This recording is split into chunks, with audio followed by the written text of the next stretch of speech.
दोस्तों, वैसे तो हमारी पृथ्वी में बहुत सी खूबसूरत जगहें मौजूद है जिनके इतिहास से जुड़ी कई सारे बातें हम इंसान जानते हैं। लेकिन इस पृथ्वी पर कुछ ऐसे रहस्यमय जगहें भी है जिनके अस्तित्व को लेकर वैज्ञानिक भी हैरान हैं। इस रहस्यमय जगहों में रेगिस्तान से लेकर चलने वाले पहाड़ तक कई चीज़ें शामिल हैं जो कब, क्यों और कैसे इनका निर्माण हुआ ये कोई नहीं जानता। तो दोस्तों, इस वीडियो को लास्ट तक ज़रूर देखना, क्योंकि आज हम रेगिस्तान से लेकर उन ऊंचे ऊंचे पहाड़ों के बारे में जानने वाले हैं। Flores island. दोस्तों, इंडोनेशिया में फ्लोरेस आइलैंड में अलग रंग के पानी की 3 झीलें देखने को मिलती है। साथ ही ये झील एक दूसरे के बेहद करीब हैं। दरअसल इस आइलैंड पर 3 प्राकृतिक झीलें बनी हुई है, जिसमें एक झील का पानी काले, दूसरे झील का पानी हरा और तीसरे झील का पानी नीले रंग का दिखता है। इन झीलों को एक दूसरे से अलग करने के लिए चट्टानों की छोटी दीवारें बनी हुई है, जिनके आसपास हरे भरे पेड़ पौधे मौजूद है। हैरत की बात यह है कि ये तीनों झीलें समय समय पर अपने पानी का रंग बदलती रहती है, जो साल में 6 से 7 बार बदल लेती है। ये तीनों झीलें कैली माउंट नेशनल पार्क का हिस्सा है, जहां कई सारे टूरिस्ट इन झीलों को देखने आते हैं। वैसे तो वैज्ञानिक इन झीलों के पानी का रंग बदलने की असल वजह तो नहीं जानते, लेकिन उनका मानना है कि इस नेशनल पार्क के नीचे एक्टिव ज्वालामुखी है। ज्वालामुखी से निकलने वाली गैसें और केमिकल तत्वों की वजह से झील के पानी में रिएक्शन होता रहता है, जिससे उसके पानी का रंग बदलता रहता है। हालांकि इन दावों में कितनी सच्चाई है ये कोई नहीं जानता, लेकिन ये झील पर्यटकों के बीच बहुत ही फेमस है। Mount Roraima. ये माउंट रोराइमा पृथ्वी पर सबसे पुराने पर्वतों में से एक है, जो साउथ अमेरिका में स्थित एक शानदार टेबल टॉप माउंटेन है। इस पहाड़ की ऊंचाई लगभग 2772 मीटर है और लंबाई लगभग 14 किलोमीटर है, जो लगभग 31 वर्ग किलोमीटर के एरिया को कवर करता है, जिसके पास कोई नुकीली या पतली चोटी नहीं है, बल्कि इस पहाड़ के सतह का ऊपरी हिस्सा बिल्कुल समतल है और इसके ऊपर कोई भी आसानी से खड़ा हो सकता है। इस पहाड़ से एक झरना बहता है, जिसे दुनिया का दूसरा सबसे ऊंचाई से गिरने वाला झरना कहा जाता है। ये पहाड़ कई मिलियन साल से भी पुराना है। इस टॉप पर चढ़ाई कर पाना किसी भी पर्वतारोही के लिए बेहद मुश्किल भरा काम है।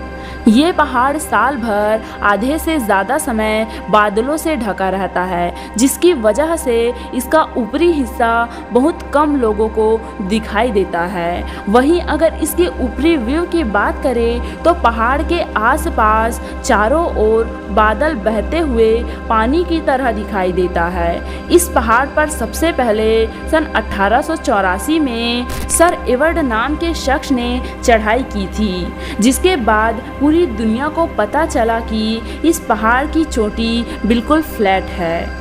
वैज्ञानिक आज तक ये नहीं समझ पाए हैं कि इस पहाड़ का ऊपर का हिस्सा फ्लैट क्यों है। क्या वहाँ कभी कोई इंसान रहते थे, या फिर इस पहाड़ के ऊपर कोई संरचना थी जो समय के चलते पहाड़ से टूटकर अलग हो गई। इन सब सवालों के अलावा वैज्ञानिकों को माउंट रोराइमा पर विभिन्न तरह के जीव जंतु और वनस्पति भी मिले हैं, जो दुनिया की किसी दूसरे कोने में नहीं खोजी गई।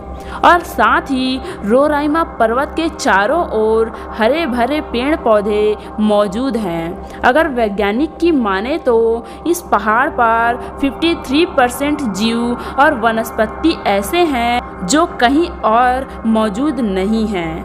हैरत की बात यह है कि पहाड़ पर दुर्लभ प्रकार के जीव हैं, तो यह पर्वत फ्लैट टॉप कैसे हो सकता है, यह आज भी वैज्ञानिकों के बीच रहस्य बना हुआ है। कैराकोरम डेजर्ट। मध्य एशिया में तुर्कमेनिस्तान एक सामान्य भूभाग वाला देश है जिसका 70% हिस्सा कैराकुम डेजर्ट से कवर है। कैराकुम शब्द का अर्थ काली रेत होता है। इस रेगिस्तान में साल भर आसमान से आग बरसती रहती है, जिसके कारण यहाँ जीवन पनप पाना बहुत ही मुश्किल है। वहीं इस रेगिस्तान के बीचों बीच जमीन में एक 100 फीट का गहरा गड्ढा है, जिसके अंदर 24 घंटे आग जलती रहती है। इस गड्ढे को दरवाज़ा गैस क्रेटर के नाम से भी जाना जाता है, जो 17,500 स्क्वायर फीट के एरिया में फैला हुआ है। इस गड्ढे को लोग नरक का दरवाज़ा यानी डोर टू हेल के नाम से भी जानते हैं, जहां पिछले लगभग 50 सालों से आग धधक रही। हैरानगी की बात तो ये है कि इतनी बारिश और आंधी तूफान की स्थिति में भी आग बुझती नहीं है, बल्कि तेज हवाओं के साथ इसकी लपटें और बड़ा आकार ले लेती है। कैराकुम रेगिस्तान में साल 1971 में सोवियत संघ के भूवैज्ञानिक खुदाई कर रहे थे। इसी दौरान गड्ढे में अचानक से मीथेन गैस का रिसाव होने लगा था और देखते ही देखते चारों तरफ आग की लपटें उठने लगी। इस जहरीले रिसाव को रोकने के लिए उन्होंने गैस में आग लगा दी। वैज्ञानिकों ने सोचा कि गैस कुछ ही दिनों में जलकर खत्म हो जाएगा, लेकिन कई दिन, कई हफ्तों और महीनों तक इंतज़ार करने के बाद भी डोर टू हेल की आग शांत नहीं हुई, जिसके बाद वैज्ञानिकों ने इस आग के गड्ढे को यूं ही खुला छोड़ दिया। उन्हें उम्मीद थी कि किसी दिन इस गड्ढे से निकल रही मीथेन गैस खत्म हो जाएगी और आग बुझ जाएगी, पर आग तो नहीं बुझी, लेकिन दूसरी तरफ सोवियत संघ का विघटन हो गया।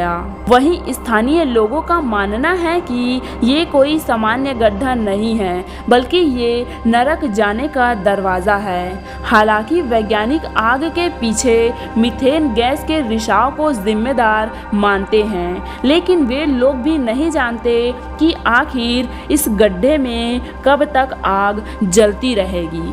तो दोस्तों, आज के लिए बस इतना ही। आज की यह वीडियो आपको कैसी लगी हमें कमेंट में ज़रूर बताना।